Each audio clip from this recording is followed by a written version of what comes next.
Eclesiastes, capítulo 2.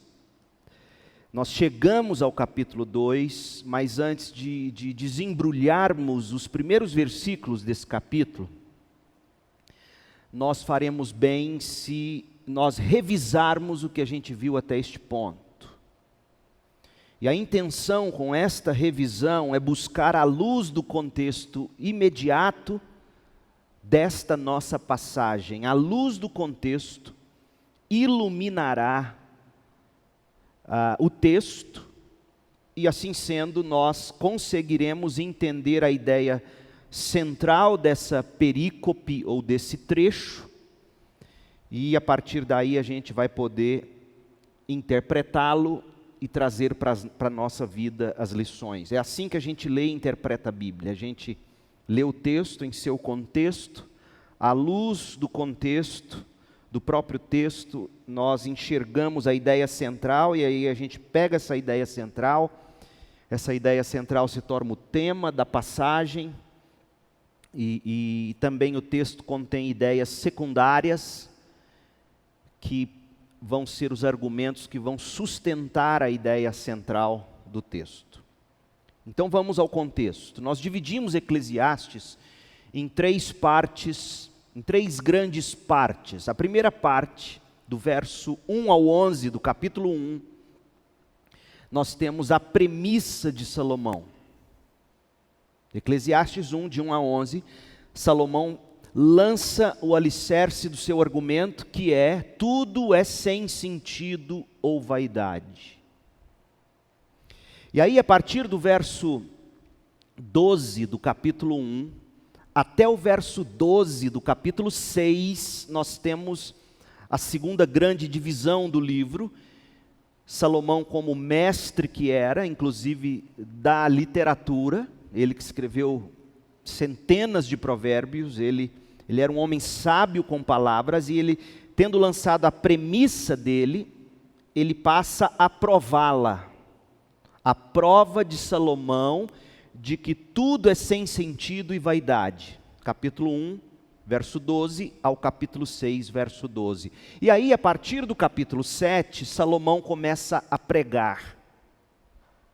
Ele vai dar conselhos para se viver quando tudo é vaidade. Agora, não se iluda achando que pregação só começa no capítulo 7, porque Salomão se apresenta como pregador.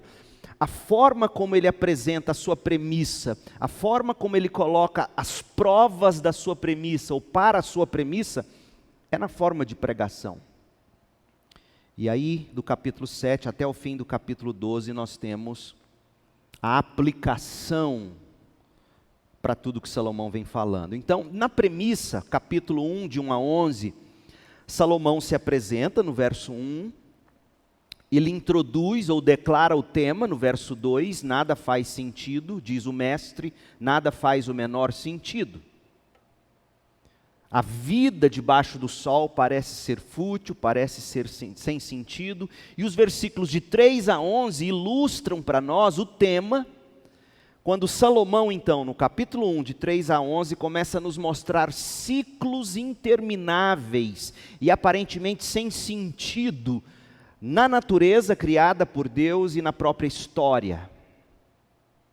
Agora, isso não deve ser interpretado, como já dissemos, num sentido puramente materialista ou mundano, como se a vida em si mesma fosse má. Porque não é isso que Salomão se propõe a fazer. O que Salomão vai mostrar para nós é que quando você se tranca na vida abaixo do sol, tudo fica sem sentido, tudo é vaidade, é como correr atrás do vento. Esta é a tese dele. Portanto, o livro, como veremos ainda mais claramente hoje, ele não é um livro para atenuar a nossa depressão. Muita gente me diz isso: pastor, eu leio Eclesiastes, eu fico ainda mais deprimido. Talvez seja porque você, assim como eu, na sua leitura do livro inicialmente, você entendeu que Salomão está simplesmente chamando essa vida aqui de não presta, o bom é morrer e vamos embora logo para o céu. E não é isso que Salomão está fazendo. Aí ele passa a provar o seu tema, ou a sua premissa, capítulo 1, de 12 até o verso 18.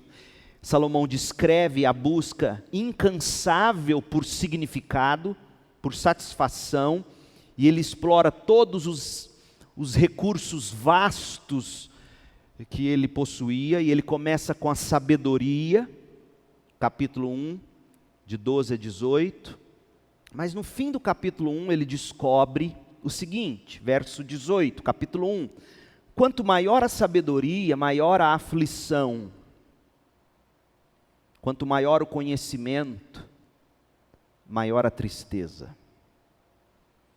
E aí você lê esse versículo e você pensa, poxa, parece que Salomão se contradiz, porque ele vai dizer em Provérbios que a sabedoria, o conhecimento verdadeiro, ele é fruto do temor do Senhor. Então, e ele vai falar do valor da sabedoria, aqui no próprio livro, adiante, e ele fala tanto de sabedoria em Provérbios. Então, o que de fato Salomão estaria dizendo quando ele diz, quanto maior a sabedoria, maior a aflição, quanto maior o conhecimento, maior a tristeza?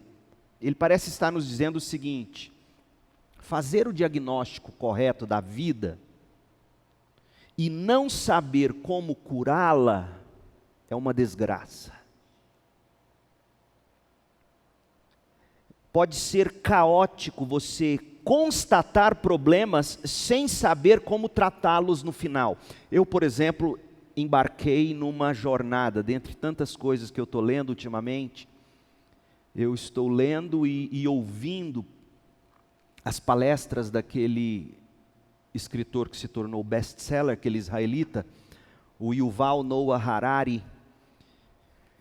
E o que ele faz em termos de estudos sobre inteligência artificial, os algoritmos do Google, do Facebook e as descobertas da biogenética, e quando essas coisas são conectadas, inteligência artificial e biogenética, a discussão, o diagnóstico dele é fascinante. É certeiro, pum. Só que ele mesmo e todos que abraçam a ideia dele, acabam com um grande problema no coração, porque eles não sabem como resolver isso. E aí, se você entende o inglês, você poderia procurar aí um diálogo entre ele, o Harari, eu falei o nome dele e esqueci o primeiro nome dele, Yuval Noah Harari, em diálogo, uma espécie de um entrevistando o outro, com o Mark Zuckerberg, do Facebook.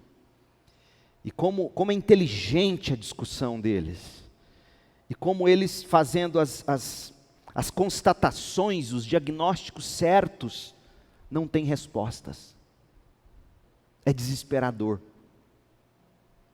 Mark Zuckerberg deposita toda a esperança dele no livre capitalismo democrático. E o Harari vai dizer o seguinte, não, isso é impossível. E aí Harari aposta tudo no existencialismo que te leva ao desespero. E aí eu me lembrei na hora desse texto de Salomão, Eclesiastes 1:18, quanto maior a sabedoria, porque esses homens, se tem uma coisa que eles não são, é tolos. Eles são sábios, muito acima da média. Senta com um crente comum como a gente, põe no bolso. Sabedoria impressionante, mas quanto maior essa sabedoria, sem o temor do Senhor, maior a aflição. Quanto maior o conhecimento, sem o temor do Senhor, maior a tristeza. E sabe qual é a grande discussão que os arminianos durmam com essa? O grande argumento do Yuval Harari é que não existe livre-arbítrio. Ponto. E ele vai discutir isso de uma maneira usando genética, usando argumentos assim impressionantes. Ele fala assim, olha o que ele diz. Ele defende o que os calvinistas corretamente chamam de livre agência, sem usar o termo. E aí ele vai dizer que, na verdade, a gente faz o que faz achando que a gente está fazendo o que a gente quer. Essa é a linguagem dele. Mas, na verdade, nós somos escravos de algo que nos compele a fazer. E sabe por que ele entra nessa crítica? Para dizer que nós não somos de fato livres? Para criticar todos esses algoritmos que você, ao cadastrar-se no Facebook, Instagram, Google e outras coisas mais, ao você ficar passando ali seu timeline do Instagram, separa o seu olho um pouquinho, aumenta aquela imagem, ou passa se tem mais de uma foto, os algoritmos já te captaram, já sabe quais são suas preferências, e aí ele vai mostrando, ele vai dizendo, todas essas informações sobre nós mesmos, informações que nós mesmos não sabemos sobre nós mesmos, nas mãos erradas, nós nos tornaremos escravos. Muito inteligente, sábio, cheio de conhecimento, mas aflito e em tristeza profunda, porque essa sabedoria e esse conhecimento não é guiado pela premissa correta do Criador, do temor do Senhor. É disso que Salomão está falando, como esse livro é atual. E aí Salomão diz, do verso 12 ao 18 do capítulo 1, olha, na sabedoria, no conhecimento per si, você não vai encontrar satisfação.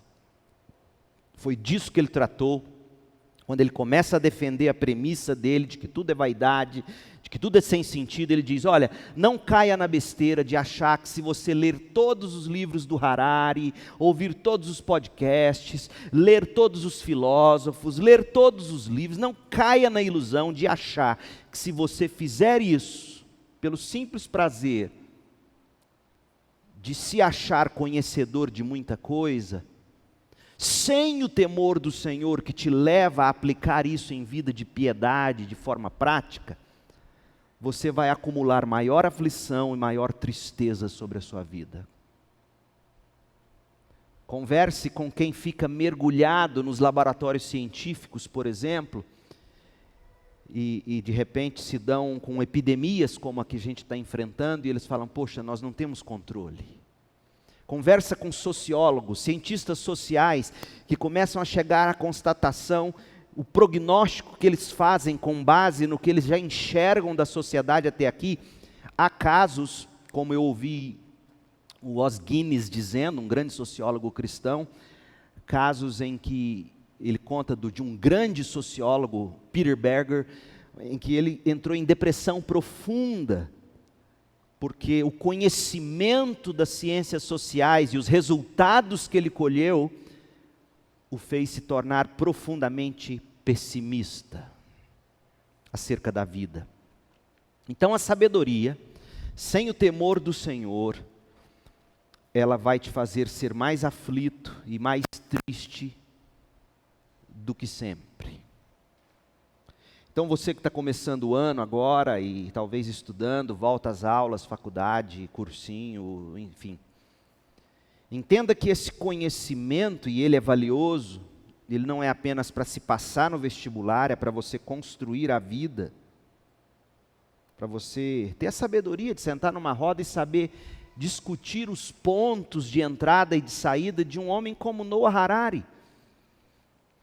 Não ser um tapado, você precisa desse conhecimento que, se você souber usá-lo, desde o ensino primário, ensino médio, você vai construir.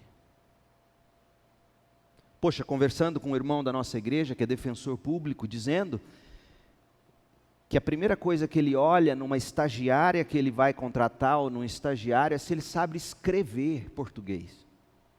Porque tem muita gente terminando o curso de Direito que não sabe escrever. E onde a gente aprende a escrever? Lá no primário, ensino médio. Não é na faculdade. Tem alunos de letras, formados em letras, que não sabem interpretar texto. Sabe escrever. É possível. Então, Salomão nos estimula sim a busca pelo conhecimento, mas não como um fim em si mesmo. Disso nós já falamos. O texto de hoje. Salomão, ele do capítulo 2, de 1 a 11, ele passa da sabedoria, ele buscou na sabedoria e se frustrou.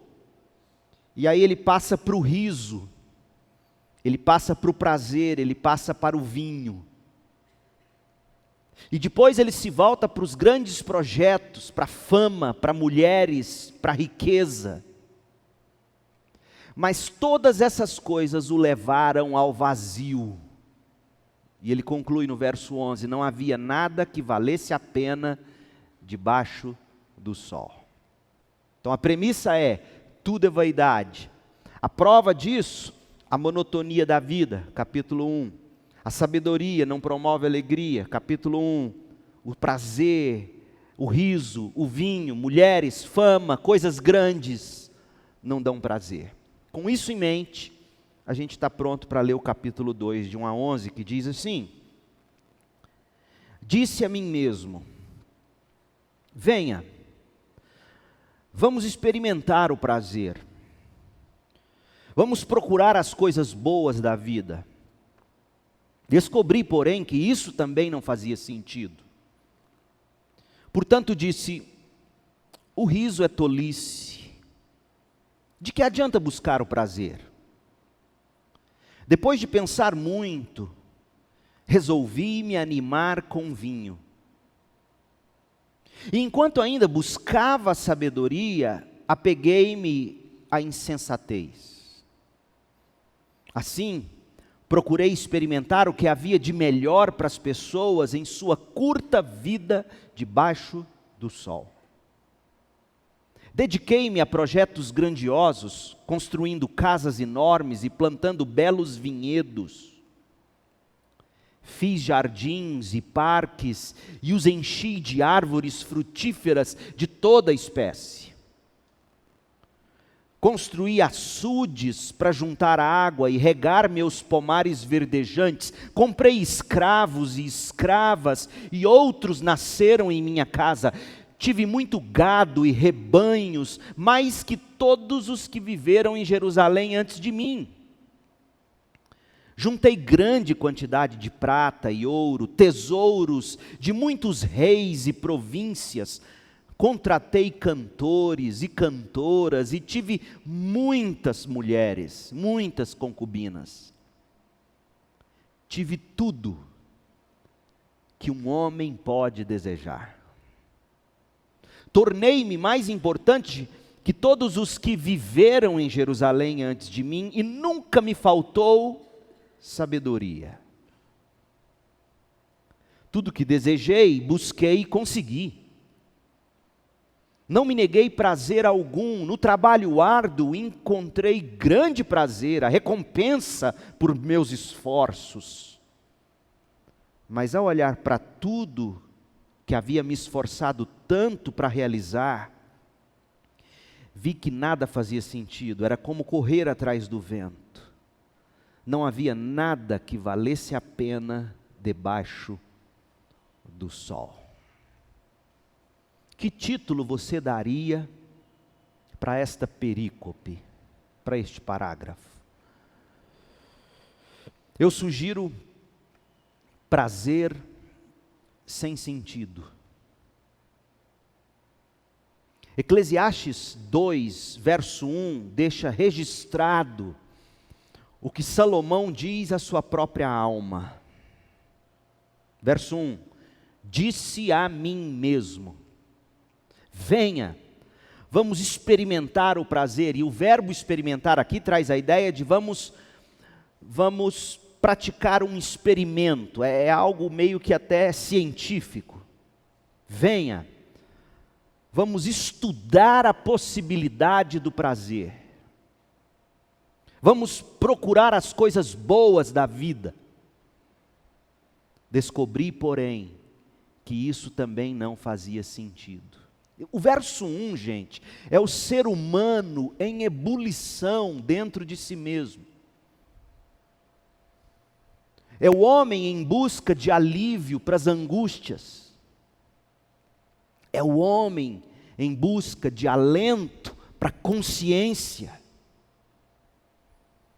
É o homem em busca de alegria para o coração, se não ouça, disse a mim mesmo, venha, vamos experimentar o prazer, vamos procurar as coisas boas da vida. Não há ser humano que não fale consigo mesmo. Mas há duas maneiras de se falar consigo mesmo. Ou você diz a si mesmo, vamos buscar a vida abaixo do sol, ou você diz como salmista, ó minha alma, por que estás abatida? Vamos olhar para a vida acima do sol. E quando você não consegue mais falar consigo mesmo, é a depressão, é aquele estado em que você prefere viver medicado sem nenhum tipo de consciência mais. Você não quer mais pensar. Por quê? Porque você não tem mais nada a dizer a si mesmo. E quando você não tem mais nada a dizer a si mesmo, você não tem mais esperança, porque a esperança é isso. Esperança é você dizendo sempre algo à sua própria alma. Vou estudar. Vou conquistar aquilo, mesmo que em pensamento, mesmo que você não esteja dizendo de forma assim tão formal, porque na verdade o ser humano não fica conversando consigo mesmo no sentido, vamos fazer isso, vamos fazer aquilo. Se você vê alguém fazendo isso, você fala, é doido, mas quando você está pensando, na verdade você está dizendo algo a si mesmo. Então, a esperança ela sempre nasce dessa conversa que você tem com a própria alma. Martin Lloyd Jones vai dizer, a esperança nasce da pregação que você faz à própria alma. Então aqui Salomão está pregando a si mesmo. O coração dele estava em ebulição, ele não aguentava mais a angústia da vida sem sentido. E olha que ele tinha tudo. Salomão tinha tanto os recursos necessários para o empreendimento dele, como também a autoridade para fazer qualquer coisa que ele desejasse. Quando ele fala aqui que ele tinha escravos, se você for ler o livro dos reis, você vai descobrir que houve uma ocasião em que ele comprou, de uma só vez, 30 mil escravos. Tem noção? Aí você vai dizer, poxa, como é que um homem de Deus fazia isso? Lembre-se, a revelação da Bíblia ela é progressiva e Salomão vivia num contexto onde a vida escrava era um negócio subhumano. Mas as leis de Deus que regulamentavam a forma disso acontecer, enobrecia quando comparada às outras sociedades ou povos. É isso que você tem que se lembrar. Você não pode pensar com as categorias da ONU no século XXI, os direitos humanos do século XXI, com os tempos de Salomão. É desonestidade histórica fazer isso. Mas Salomão, ele tinha essa angústia. Ele tenta a sabedoria e se frustra. E aí ele diz à sua própria alma, olha, vamos resolver esse problema, vamos resolver esse mal, empreendendo-nos na busca pelo prazer, buscando algo que possa fazer sentido para nós. Mas ele descobre que não faz sentido, e ele descobre que não há prazer. É isso que ele faz. E aí, nos versículos 1 a 3 do capítulo 2, na verdade os versos 2 e 3 do capítulo 2, Salomão, ele está dizendo à alma dele que eles vão buscar um tipo de experiência muito comum aos seres humanos. O prazer em prazer. Prazer em prazer. E do verso 4 ao 11, o prazer em produção. São os dois grandes empreendimentos humanos em busca de prazer. Prazer em prazer, prazer em produção. A sociedade moralista, cristianizada pelos jesuítas, nossa, que a gente cresceu, a sociedade puritana, inglesa, americana, ela sempre valorizou o trabalho árduo, o trabalho, e muita gente transformou isso num ídolo, que o Tim Keller vai desenvolver muito bem nos livros dele. Isso nada mais é do que prazer em produção. Muita gente vive assim. Nos últimos tempos, o Brasil tem descoberto os investimentos, não é assim? E como as pessoas têm se escravizado às telinhas das bolsas e das ações, e prazer em produzir ações, dinheiro. Nada contra o trabalho e nada contra investimento, em nome de Jesus, não se trata disso. Se trata em tomar o devido cuidado. Em outras palavras, Salomão escolheu fazer da sua felicidade pessoal o principal objetivo da vida dele. Esse é o ponto equivocado na vida do homem. Quando você tenta fazer da felicidade o seu fim, porque não existe felicidade como fim. Até os pagãos sabem disso na literatura deles. Mas a gente faz da felicidade um fim. A felicidade não é um fim. A felicidade é um processo, é uma consequência de um acúmulo de coisas. Na convenção eu encontrei uma pessoa, um seminarista, e ele virou para mim e falou assim: pastor, eu vi suas fotos no Instagram, seus stories lá, o senhor na praia, comendo camarão. Ah, quando eu estiver pastoreando eu quero também ser assim. Aí eu olhei e falei assim: rapaz, você não sabe os Rivotril que eu tomo. Você não sabe a sertralina que eu tomo. Você não sabe nada. Sabe nada, inocente. Olha como é ilusório um story no Instagram. Um outro me colocou numa lista ontem, eu dei risada, a Cris querendo que eu desligasse o celular e eu rindo dessas tolices. Um outro me manda um print, me marca no story dele dizendo dos 10 pregadores, maiores pregadores do Brasil que ele tem ouvido na categoria. Eu fiquei feliz, dos 10 eu estava acho que no 7º lugar, mas uns outros 2 nomes que estavam lá no meio, eu falei, esse homem não entende o que eu prego.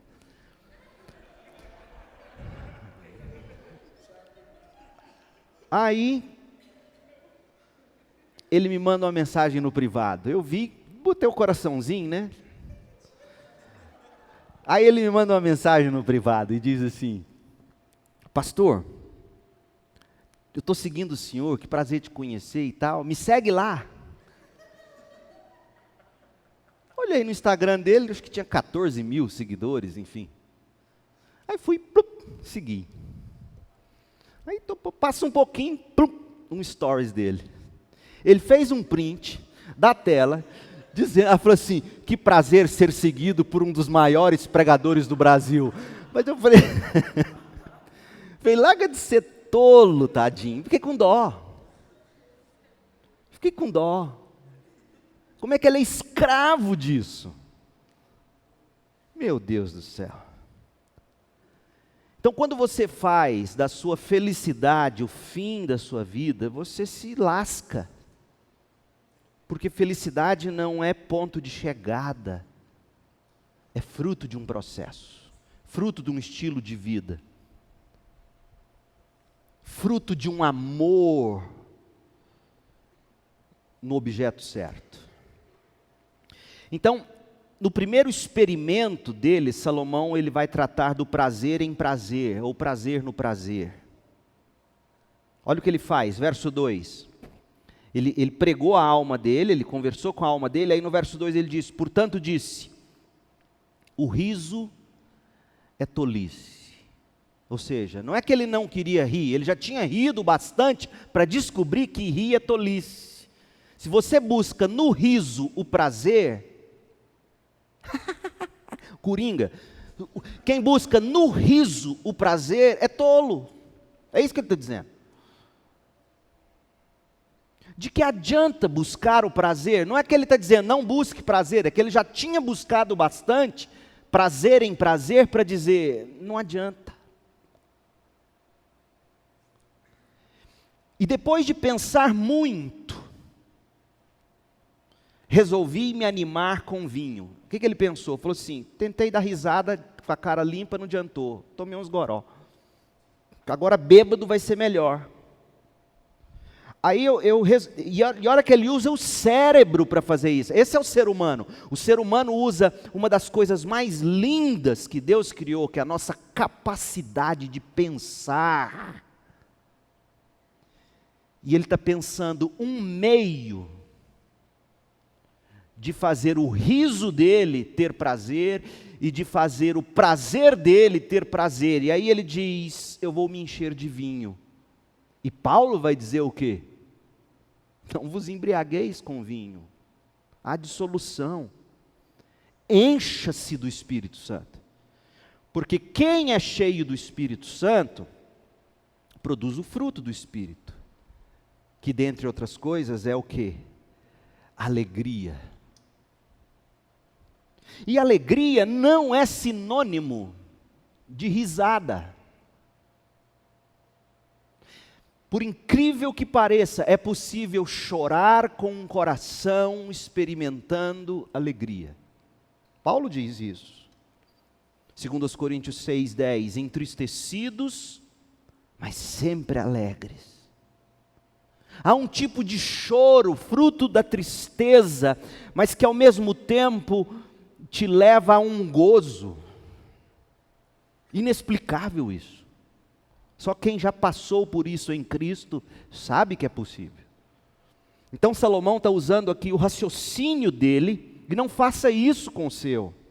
Não empregue o seu raciocínio, não use o seu pensamento, esse dom maravilhoso que Deus te deu, para você resolver uma equação que vai te levar ao inferno. Ou seja, encontrar uma maneira de fazer a sua vida debaixo do sol ser mais produtiva. Para longe, não faça isso.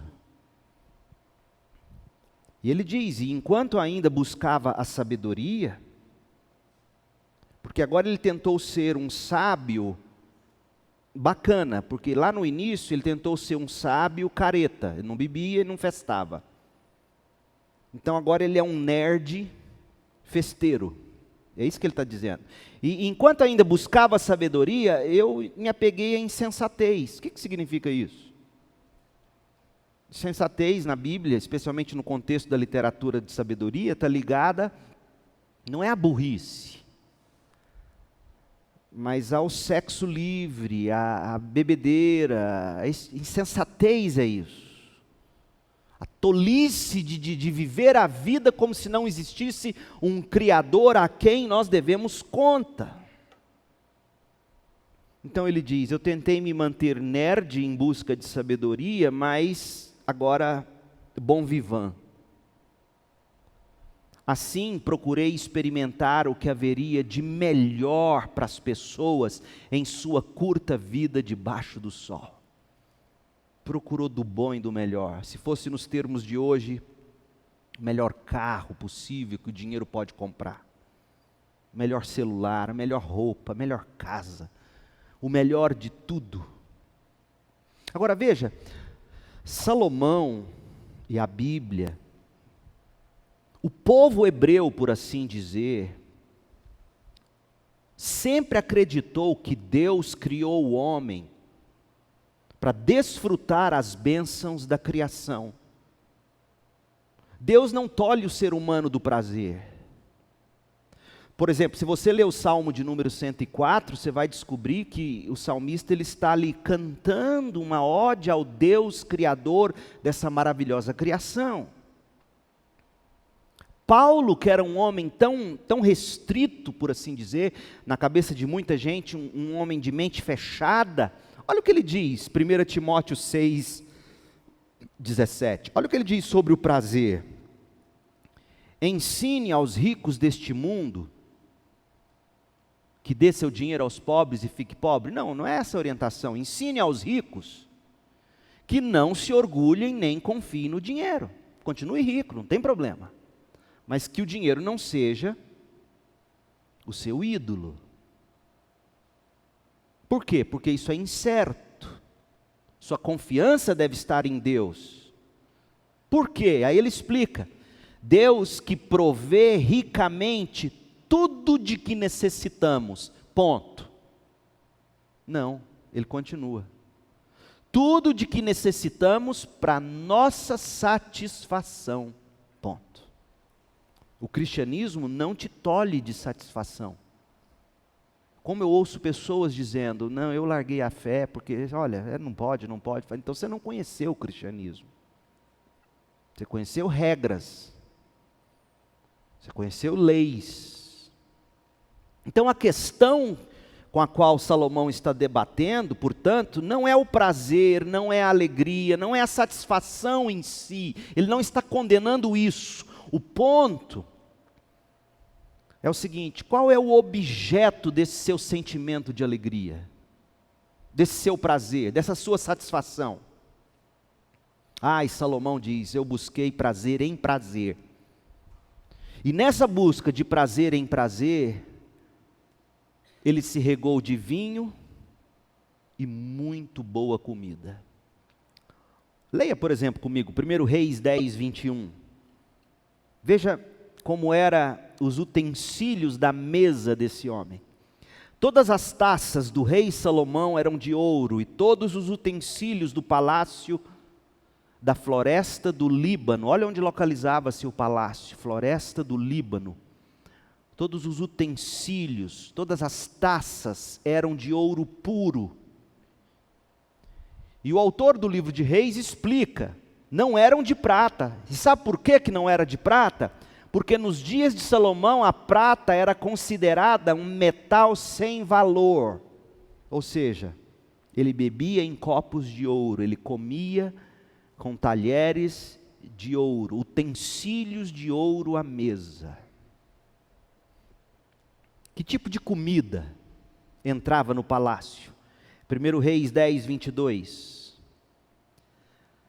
Para a provisão diária do palácio de Salomão, eram necessários 30 cestos grandes de farinha da melhor qualidade, 60 cestos grandes de farinha comum, diária, refeição diária, 10 bois dos currais de engorda, 20 bois do pasto, 100 ovelhas, e também veados, gazelas, corças e aves seletas, diariamente.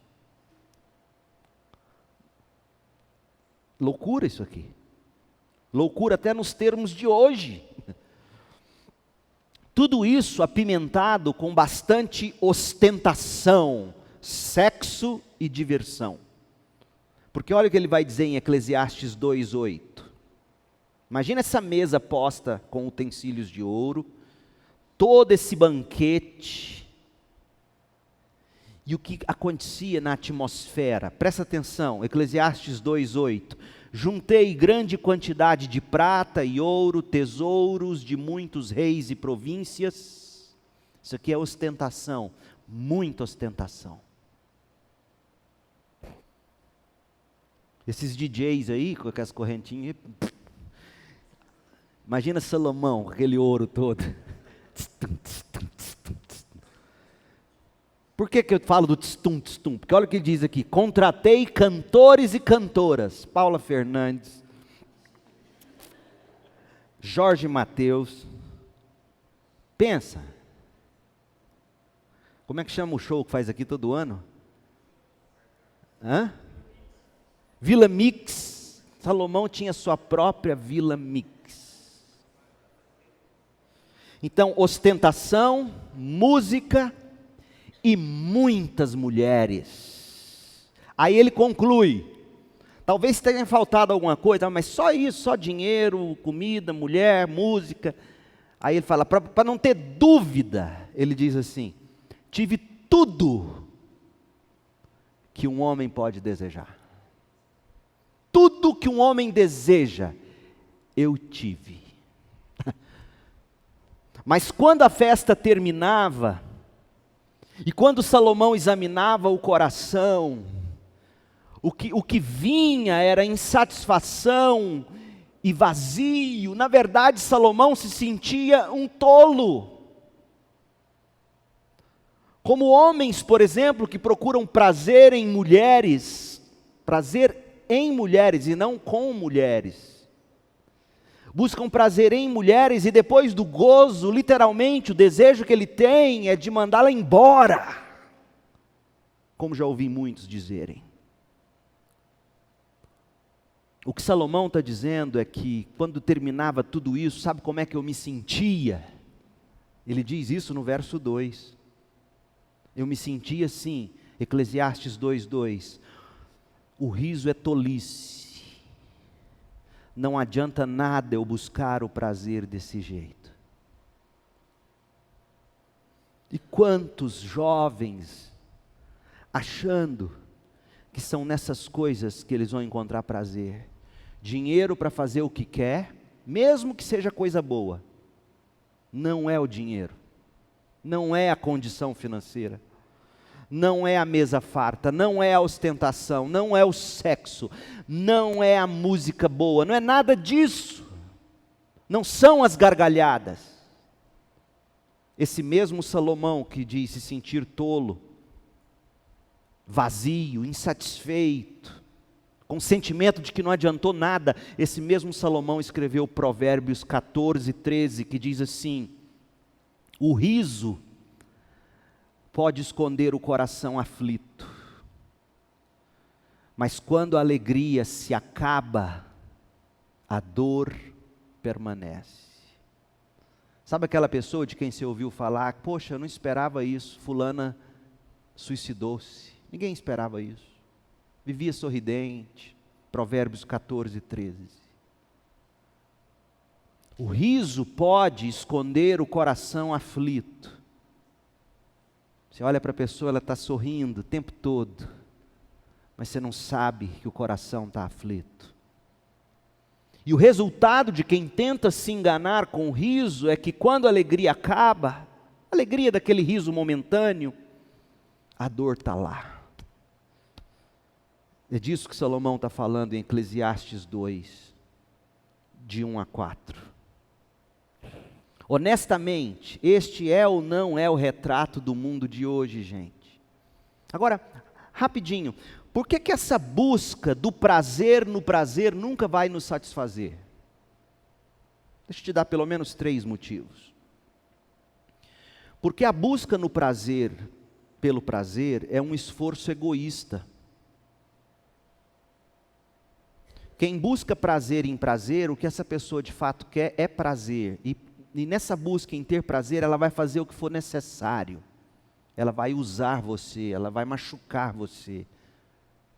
Ela vai abusar de você, ela vai estuprar você, ela vai violentar você. Esse é o mundo. O resultado desse tipo de busca são vidas quebradas, corações vazios, adoecidos.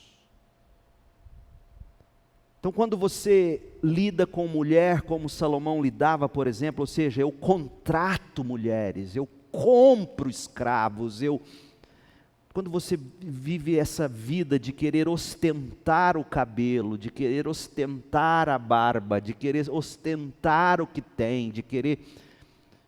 O resultado é que você usa o outro. Você usa o outro para curtir sua página e se ostentar disso. Percebe? Não é o prazer na comunhão ou na relação de onde nasce a verdadeira alegria. E se você tem dúvida disso, volte um pouquinho na adolescência. Quando os filhos começam a querer sair de casa, a não ficar mais perto dos pais. Por quê? Porque eles descobriram a alegria de conviver com outras pessoas. E isso é, até certo ponto, saudável. Porque a alegria, ela nasce da convivência e não da utilização do outro. Então, busca no prazer pelo prazer é falido porque é um esforço egoísta. E todo esforço egoísta, ou ele impede, ou ele destrói a verdadeira alegria. Segunda razão é que se você vive apenas para o prazer no prazer, o prazer vai diminuindo, porque prazer é assim. Deus é tão impressionante que aquilo que ele criou para ilustrar o tipo de prazer que nós teremos no céu, ele criou e cortou no meio. Estou falando do sexo. O sexo ilustra a vida de prazer ascendente, constante para sempre no céu. Por isso que no céu não haverá sexo e casamento, porque lá o prazer com Deus, em Deus, não vai olhar para o sexo e vai dizer...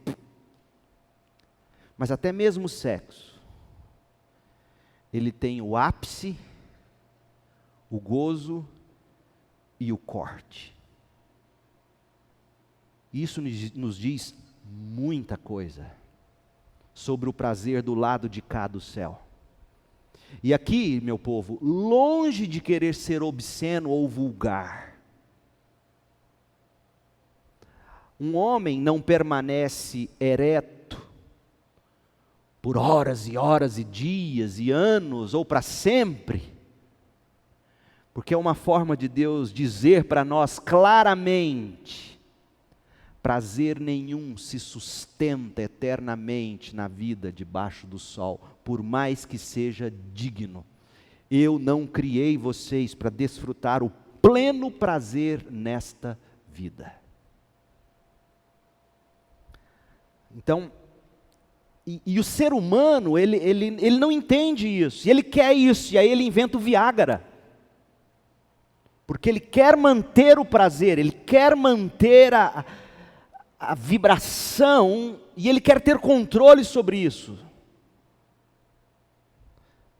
Nada contra quem toma necessariamente em casa o marido e mulher, eu quero só que vocês entendam, vocês viajem um pouco comigo na mente, porque essa nada mais é do que uma tentativa do homem, do ser humano, de manter o prazer dele, do jeito dele, na hora que ele quer, e muitos até acham que ao tomar o comprimido azul, imediatamente, e eles, não é bem assim, gente, vocês sabem disso, aqui é uma congregação de gente inteligente, mas tem gente burra lá fora. Então, quando você entende que essa vida nunca nos dará prazer, que se manterá,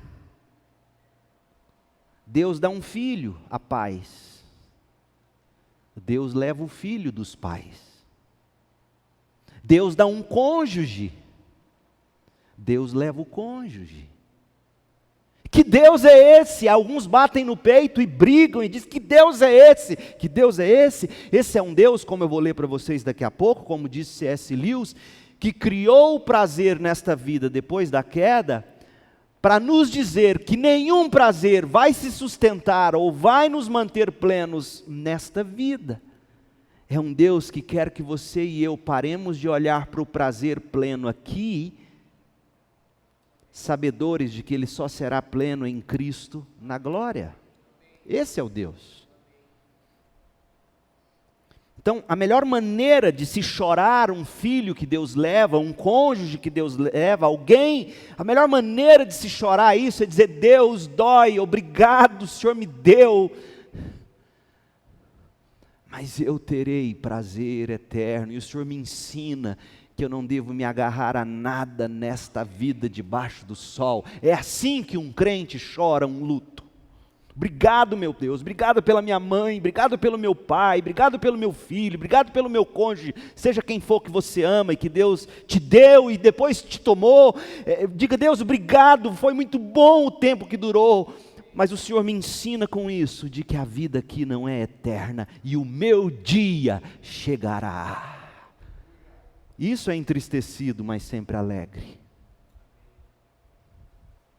Mas tem gente, como eu vou dizer domingo à noite, quando eu contar um pouco da experiência de C.S. Lewis, e domingo à noite nós vamos estudar a glória das duas naturezas de Cristo, e tem gente que trata Deus, como C.S. Lewis fez na infância, como um mágico. E aí Deus ensaia levar aquela pessoa que a gente ama, e essa pessoa, em vez de entender e se submeter a Deus, ela briga com Deus, chama isso de fé. Ela dá palavras de ordem a Deus, chama isso de fé. E ela diz: eu quero, e no fundo, o que ela está dizendo é: eu não aceito o Senhor interromper meu prazer nesta vida. Como é que você chora alguém que você ama e Deus leva? Você chora dizendo, obrigado, dói. Mas Deus não era para ser eterno, eu sei. E o meu dia chegará. E a terceira coisa, o prazer sozinho nunca pode trazer satisfação. Porque não é prazer que sustenta prazer, são outros valores. Então, Salomão diz, prazer em prazer é tolice, é em vão. Prazer em produção. Então agora ele começou a produzir, e o experimento dele agora é em busca de prazer em produção, em realização profissional, e ainda assim mesclado com o pecado. Olha o que ele vai dizer, Eclesiastes 2, a partir do verso 4, ele fala dos grandes projetos dele, dediquei-me a projetos grandiosos, construindo casas enormes, plantando belos vinhedos, fiz jardins e parques, e os enchi de árvores frutíferas de toda espécie, construí açudes para juntar água e regar meus pomares verdejantes. Pensa num urbanista, foi Salomão. Depois, a partir do verso 7, ele fala das grandes fortunas. Comprei escravos e escravas, e outros nasceram na minha casa, tive muito gado e rebanhos, devia ser muito mesmo, porque por dia ele matava aquele tanto de vaca, imagina. Mais que todos os que viveram em Jerusalém antes de mim. E aí no verso 8, ele vai falar dos grandes baratos, que a gente leu, no verso 8, juntei grande quantidade de prata, ouro, tesouros de muitos reis e províncias.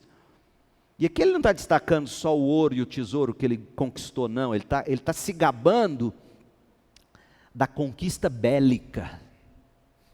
Ele tomou isso de reis, ele tomou isso de províncias. Então ele está se gabando também do seu poder enquanto general, militar. Contratei cantores, cantoras, tive muitas concubinas, tive tudo que um homem pode desejar. Então um homem com grandes projetos como ele, com grandes fortunas, com grandes baratos, como é que as pessoas olham para um homem desse? Com grandes elogios. Olha o verso 9, tornei-me mais importante do que todos os que vieram em Jerusalém antes de mim. Veja, ele repete isso toda hora, tá bom Salomão, nós já entendemos. Mas na verdade ele está aqui revelando o ego dele. Como ele queria ser visto, como aquele que igual a ele nunca houve, nem o pai dele, nem Davi, meu pai. Que loucura! Nunca me faltou sabedoria, ou seja, ele se manteve inteligente. Tudo que desejei, busquei e consegui. Você já pensou nisso?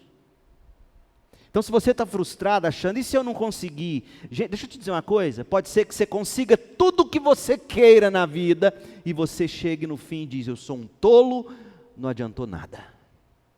Então deixa eu te dizer de novo, aprenda isso, a alegria não está no que você conquista, necessariamente.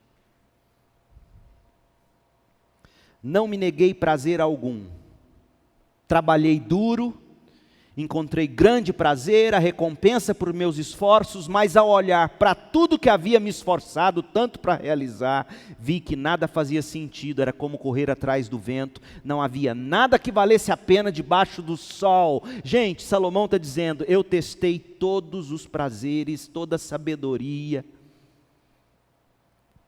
todo tipo de produção, eu testei prazer em sabedoria, prazer em prazer, prazer em produção, e eu concluí o seguinte, eu não passei de um tolo, nada valia a pena. Aí você pode pensar assim, mas é isto que a vida não nos dá? E é aqui que eu quero ensinar você como é que você tem que ler Eclesiastes. Para Eclesiastes não ser esse livro negativo, azedo, ácido. Por que Salomão escreveu desse jeito? A resposta é que a nossa insatisfação com a vida, e é isso que Salomão quer mostrar. Só que ele é um filósofo. E filósofos às vezes falam difíceis. Ou falam difícil. E a resposta que ele quer que a gente dê, não é que ele quer dizer, olha, se trabalho duro não realiza, então não trabalhe. Não é isso.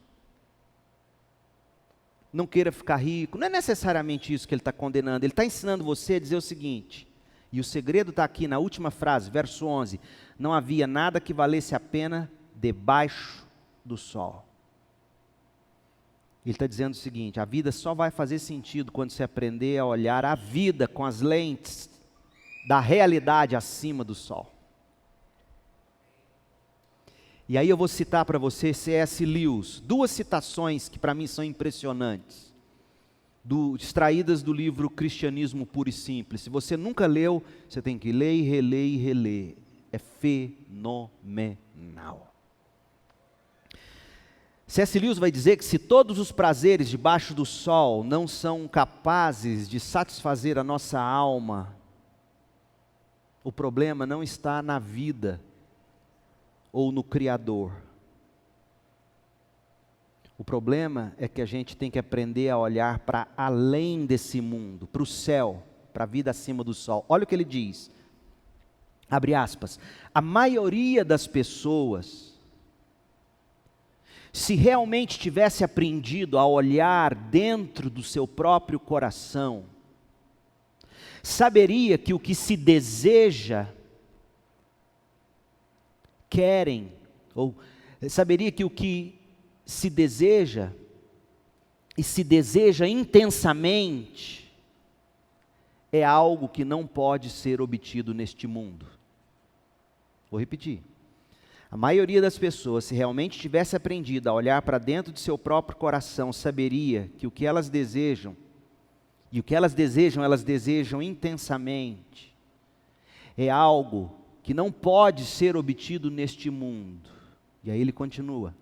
Há todo tipo de coisas neste mundo que se oferecem a você, mas elas nunca cumprem a promessa. Os anseios que surgem em nós, quando nos apaixonamos, ou pela primeira vez pensamos em algum país estrangeiro, ou pela primeira vez abordamos algum assunto que nos excita, são anseios que nenhum casamento, nenhuma viagem, nenhum aprendizado podem realmente satisfazer.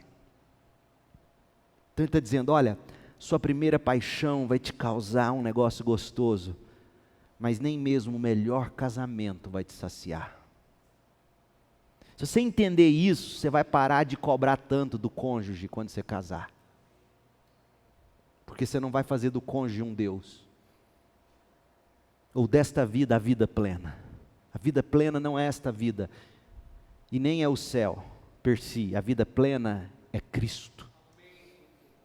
Então, por mais que você se encante com uma viagem, aí você planeja e você vai e viaja. Aí você fala, mas era isso? Havia algo em que nos agarramos, conclui C.S. Lewis, naquele primeiro momento de desejo. Essa frase dele é linda. Havia algo em que nos agarramos naquele primeiro momento de desejo. Que algo é esse? Aquele anseio, aquela alegria, mas que simplesmente desaparece quando chega a realidade. Viva a vida com essa expectativa. Nosso anseio não satisfaz, ou nossos anseios não satisfeitos, o C.S. Lewis vai argumentar, esses anseios nos dão uma pista espiritual de que não fomos feitos para este mundo. Os prazeres deste mundo que não nos saciam plenamente, ensinam o que um sociólogo, Andrew Delbanco, escreveu. Ele diz, esses desejos insatisfeitos, ele chama de desejo impiedoso de transcendência. Transcendência é Cristo. Mais uma citação do Lewis, abre aspas, Criaturas, olha a inteligência desse homem, presta atenção. O crente tem que aprender a pensar assim. Eu queria pensar assim, escrever assim. Ele diz assim: criaturas não nascem com desejos, a menos que exista satisfação para aqueles desejos. Se você nasceu com qualquer tipo de desejo, deve haver uma satisfação correspondente a esse desejo. Um bebê sente fome? Bem, há algo como leite materno. Um pato deseja nadar? Bem, há algo como um lago. Homens sentem desejos sexuais? Bem, há algo como sexo. Se eu encontro em mim mesmo um desejo que nenhuma experiência neste mundo é capaz de satisfazer, a explicação mais provável é que eu fui criado para um outro mundo. É doido, hein? Se nenhum de meus prazeres terrenos satisfaz meus desejos, isto não prova que o universo é uma fraude. Provavelmente, prazeres terrenos nunca foram feitos para satisfazer os nossos desejos. Prazeres terrenos foram feitos para estimular os nossos desejos, para a gente seguir a coisa que é real, Cristo. Tudo que excita o nosso desejo, nesta vida, não visa como fim último satisfazer-nos, mas apontar-nos para uma realização do desejo que está além dessa vida. Mas a gente não pensa assim. É exatamente dessa maneira que Deus nos projetou. Se a gente pudesse encontrar satisfação duradoura no prazer terreno, a gente nunca reconheceria a necessidade de Deus. Ou a gente faria daquilo que nos satisfez um Deus, como muitos fazem. Por isso que nas Crônicas de Nárnia, o Deus de Edmundo se torna, no Leão, a Feiticeira e o Guarda-Roupa, se torna aquele manjar turco que o encantou, e ele se torna escravo da feiticeira branca, porque ele se deliciou no manjar turco. O manjar turco se tornou o Deus dele, até que o encanto fosse quebrado. Então, a satisfação não vem nos próprios prazeres, nem na própria produção. A satisfação só vem do próprio Deus. Por uma razão, Deus quer que a nossa insatisfação nas coisas desta vida nos faça voltar para Deus. E essa é uma das principais razões, se não a principal razão pela qual Eclesiastes está na Bíblia. Eclesiastes está aqui para nos convencer a não amar o mundo, ou não viver dos prazeres do mundo, mas de Deus, viver da vida acima do sol. Então, nunca mais ache que a mensagem de Eclesiastes é para deprimir você ainda mais. Não, é para você dizer: é verdade, nada aqui me satisfaz. O problema, portanto, não sou eu, não é Deus, não é este mundo. É que minha satisfação está para além desse mundo, Cristo. O reino dos céus é semelhante a um tesouro oculto no campo, o qual certo homem, tendo achado, escondeu, e transbordante de alegria, vende tudo e compra o campo. Cristo é assim. Tu me mostrarás o caminho da vida e me darás a alegria de tua presença e o prazer de viver contigo para sempre. Salmo 16, 11. A verdadeira alegria, o verdadeiro prazer, com satisfação em Cristo, é o que me faz desfrutar daqui. Agora, e eu vou concluir, não me perde não. Porque quando você encontra a satisfação em Cristo, você vai saber usar o riso, você vai saber usar o vinho, você vai saber usar o ouro e a prata, você vai saber usar os seus empregados, você vai saber ser um bom empregado, você vai saber comer e beber para a glória de Deus. Então não é que Salomão diz que riso é de gente tola. Não, o riso não é o fim. Cristo é o fim. E quando eu entendo isso, minhas risadas não serão mais baseadas em coisas sujas, ou em fazer o outro de bobo, ou zombando do outro, como muitas vezes a gente encontra prazer em rir. O vinho, ele não vai ser o nosso controlador.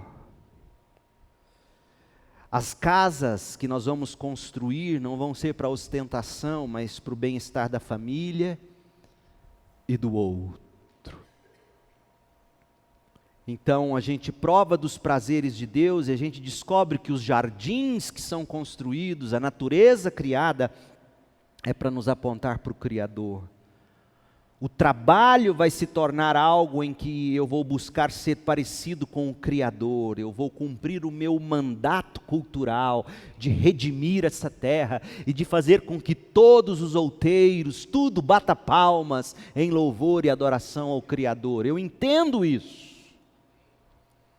A relação sexual não vai ser um ópio, pornografia. Eu vou entender que o meu casamento, macho e fêmea, homem e mulher, monogâmico, eu e meu cônjuge, temos um pacto com Cristo, um pacto um com o outro, e esse prazer que eu desfruto no sexo, que é delicioso no casamento, aponta para um prazer maior que é o meu relacionamento com Cristo. E olha o que a revista Times escreveu em 1960, ela não escreve mais isso hoje em dia, duvido.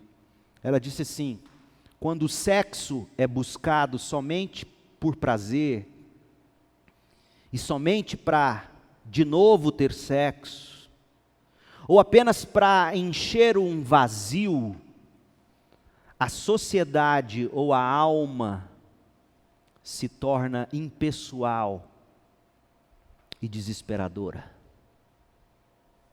Até os pagãos sabem disso. Lutero casou com a Catarina, e ele escreveu algo impressionante. Se o Senhor te deu uma esposa,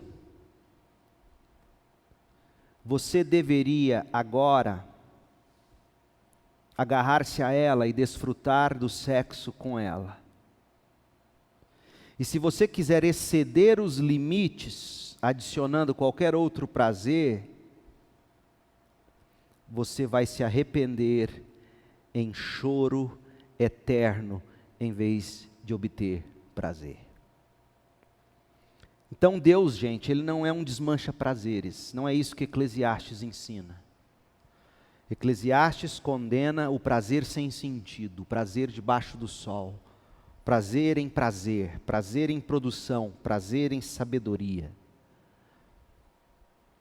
Eclesiastes quer nos mostrar que quando eu não encontro prazer em nada aqui, Deus está me dizendo: eu não fui criado para aqui. Que Deus nos abençoe e nos ensine a buscar esse prazer em Cristo. Vamos orar. Pai, em nome de Jesus, abra os nossos olhos para as verdades deste livro e da Tua palavra. Em nome de Jesus. Amém.